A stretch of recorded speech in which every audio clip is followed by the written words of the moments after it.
বাবা মা শাসন করলে অধিকার আর স্বামী শাসন করলে অত্যাচার। বাবা মাও একটা সময় দায়িত্ব নেওয়া বন্ধ করে দেয়, কিন্তু স্বামী এমনই একজন, আপনি যদি তাকে জীবনে কিছুই না দেন তারপরেও সারা জীবন আপনার দায়িত্ব পালন করেই যাবে।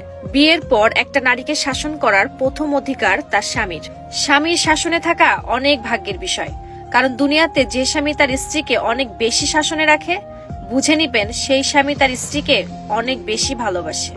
যেসব নারী স্বামী একদিন হঠাৎ রাগের মাথায় চর বসিয়ে দিলে একটু সহ্য না করে, ধৈর্য না ধরে চ্যাট দেখিয়ে বাপের বাড়ি চলে যান, তারপর বাবা মা ভাই বোন আর কিছু স্বার্থপর আত্মীয় স্বজনের কুপরামর্শে ডিভোর্স দিয়ে দেন, এরপর কাবিনের টাকার সাথে কিছু এক্সট্রা টাকা পাওয়ার আশায় স্বামীর নামে মিথ্যা এবং জঘন্য মামলা দেন, যেটা স্বামী কখনো করেই নাই। তাদেরকে বলছি, আপনার বাবা মা কখনো আপনাকে মারে নাই, আপনার ভাই কখনো মারে নাই। অনেক সময় ভুল করেও মার খেয়েছেন, আবার ভুল না করেও বাবা মার কাছে মার খেয়েছেন।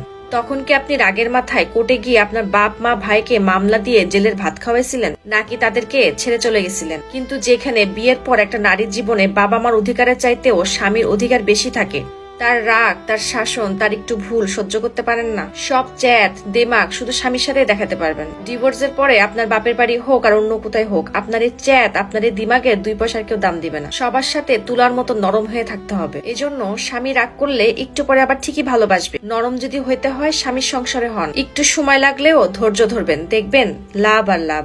লোভী নারী চিনার 8টি উপায়। নাম্বার 1, লোভী নারীরা এক পুরুষে আসক্ত হয় না, বহু পুরুষে আসক্ত হয়। নাম্বার 2, লোভী নারীরা একসাথে 3-4টা পুরুষকে মেনটেন করতে পারে। নাম্বার 3, লোভী প্রকৃতির নারীগুলো সাধারণত মিষ্টিভাষী হয়। নাম্বার 4, লোভী নারীদের অনেক ছেলে বন্ধু থাকে এবং প্রতি মুহূর্তে বন্ধুত্বের বদল হয়। নাম্বার 5, লোভী মেয়েরা সবসময় বেঈমান প্রকৃতির হয় এবং যখন কথা বলে মিথ্যা বলে। নাম্বার 6, লোভী নারীদের সংসার বেশি দিন টেকে না, কারণ তারা আজকে একটা কালকে একটা চাইতেই থাকে, তাদের চাহিদা কখনো শেষ হয় না। নাম্বার 7, লোভী নারীরা যেখানে লাভ বেশি সেখানেই তারা যায়, এতে যদি কারোর কোনো ক্ষতি হয়ে যায় তাদের কোনো যায় আসে না। নাম্বার 8, লোভী নারীরা শুধু নিজের চাহিদা মেটানোর জন্য সম্পর্ক করে, ভালোবাসার জন্য না। মনে রাখবেন, অর্থলোভী নারীরা কোনোদিন সুখী হতে পারে না। যখন আপনার প্রতি কারোর মন ভরে যাবে, তখন খেয়াল করে দেখবেন এই 4টা জিনিস সে অবশ্যই করবে। নাম্বার 1, সে নিজে ভুল করবে কিন্তু বারবার আপনাকে ভুল প্রমাণিত করবে এবং কখনো নিজের ভুল স্বীকার করবে না।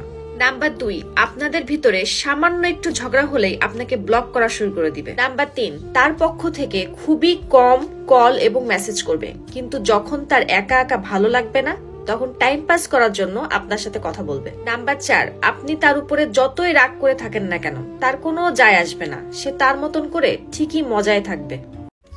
ধরুন আপনি একটা বিষয়ে অত্যন্ত কষ্ট পেয়েছেন, অনেক বড় আঘাত পেয়েছেন, আপনার ভিতরটা চূর্ণ বিচূর্ণ হয়ে যাচ্ছে, আপনার ভিতরে রাগ, জিদ, ক্ষোভ অতিরিক্ত মাত্রায় কাজ করতেছে।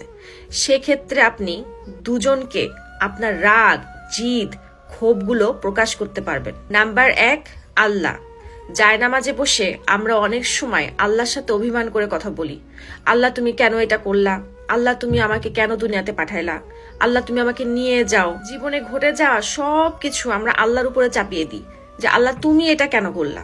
তাই বলে কি আল্লাহ আপনার উপরে রাগ করে আপনার মাথার উপরে গজব ফেলে না, কারণ আল্লাহ জানে যে আপনার অন্তর কি বলতেছে আর আপনার মুখ কি বলতেছে, এবং আল্লাহ এটাও জানে যে আল্লাহর প্রতি আপনার কতটা বিশ্বাস, কতটা ভালোবাসা থাকলে আপনি আল্লাহর সাথে অভিমান করে কথা বলেন, এবং আল্লাহ আপনাকে কত ভালোবাসে যে আপনার রাগ, জিদ, ক্ষোভগুলো ভালোবাসার নজরে দেখে। নাম্বার 2, মা। মার কাছে আপনি দুনিয়ার রাগ, দুনিয়ার ক্ষোভ, পৃথিবীর যত খারাপ কথা আছে আপনি প্রকাশ করেন, দেখবেন আপনার মা আপনি কি বললেন সেটা চিন্তা না করে সে চিন্তা করবে যে আমার সন্তান কতটা কষ্টে আছে, আমার সন্তান কতটা কষ্টে থাকলে এই ধরনের কথা তার মুখ থেকে বের হচ্ছে। আপনার কষ্টের কথা নিয়ে সে চিন্তা করবে। আপনি রাগের মাথায় যত কিছু বলেন না কেন, পৃথিবীর যত জঘন্য হোক, খারাপ হোক, যা কিছু বলেন না কেন, মা এক কান্দে শুনবে, এক কান্দে বের করে দিবে।